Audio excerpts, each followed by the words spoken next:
رک جاؤ، ایک سوال ہے جو معاشرہ کبھی اونچی آواز میں نہیں پوچھتا۔ کیا زنا سے پیدا ہونے والا بچہ اللہ کے نزدیک گناہگار ہوتا ہے؟ لوگ نظریں چرا لیتے ہیں، لوگ انگلی اٹھاتے ہیں، لیکن فیصلہ کون کرے گا؟ معاشرہ یا قرآن؟ اسلام میں ایک اصول ہے جو سب کچھ بدل دیتا ہے۔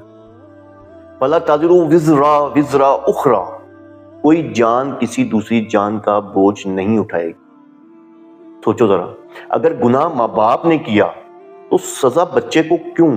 اللہ کے رسول صلی اللہ علیہ وسلم فرماتے ہیں کلو مولود یولد علی الفطرہ، ہر بچہ فطرت پر پیدا ہوتا ہے، یعنی پاک، بے گناہ، کلین سلیٹ کے ساتھ۔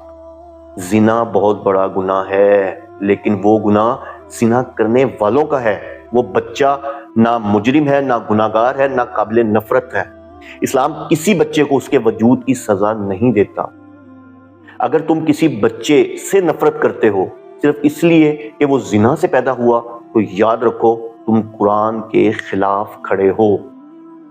یاد رکھو اسلام نفرت نہیں سکھاتا، انصاف سکھاتا ہے۔